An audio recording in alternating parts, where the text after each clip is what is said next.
আজ রওনা দিলাম বচাগঞ্জের পথে। সাগনি ব্রিজ পার হচ্ছিলাম, ভিউটা দেখে এক কথায় ওয়াও। চৌরাস্তা পার হয়ে সাইডে চলে আসলাম, কারণ এখানে সেন্টারিং এর মাল ভাড়া দেওয়া আছে। সিঁড়ি বেয়ে উপরে উঠতেই দেখি অনেক মানুষ কাজ করছে। একজনের সাথে ছোট্ট আলাপ হলো, আর আমি কাজটা করতে শুরু করলাম, কারণ সত্যি বলতে কাজ করতে আমার ভালোই লাগে। ওদিকে বিহাই ফিতা দিয়ে মাপ নিচ্ছিল, মনোযোগ দিয়ে কাজটা দেখে নিলাম। এবার যাওয়ার পালা। ইতিমধ্যে হৃদয় আমাদের ইংলিশম্যান এর সাথে কথা হলো। থানা মসজিদের কাছে অপেক্ষা করতে লাগলাম। খুব দেরি হলো না, সে এসে হাজির। বুকে জড়িয়ে কলাকলি হলো, কারণ অনেক দিন পর দেখা। চায়ের দোকানে বসে গল্প শুরু হলো।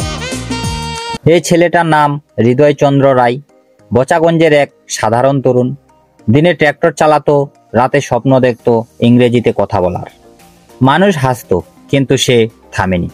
নিজের চেষ্টা আর আত্মবিশ্বাসে আজ হয়ে উঠেছে ইংলিশম্যান হৃদয়। ৮৩,০০০ মানুষ এখন শোনে তার কথা, শেখে তার কাছ থেকে ইংরেজি। সে প্রমাণ করেছে, যদি চেষ্টা থাকে, সুযোগ না থাকলেও সব সম্ভব। অনেক গল্প হলো, তারপর ঠিক হলো চলো মিষ্টি খাই।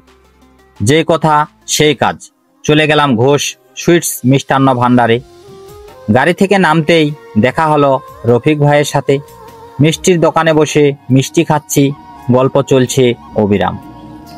আজকের গল্পটা হলো মিষ্টি মুখ, হাসি, মজা আর ছোট্ট ছোট্ট মুহূর্তে ভরা। এভাবেই ছোট ছোট মুহূর্তগুলোই আমাদের জীবনের গল্প হয়ে ওঠে। ভিডিওটা ভালো লাগলে ফলো দিয়ে পাশে থাকবেন। দেখা হবে আরো কোনো এক হৃদয় ছুঁয়ে যাওয়া গল্পের মধ্যে।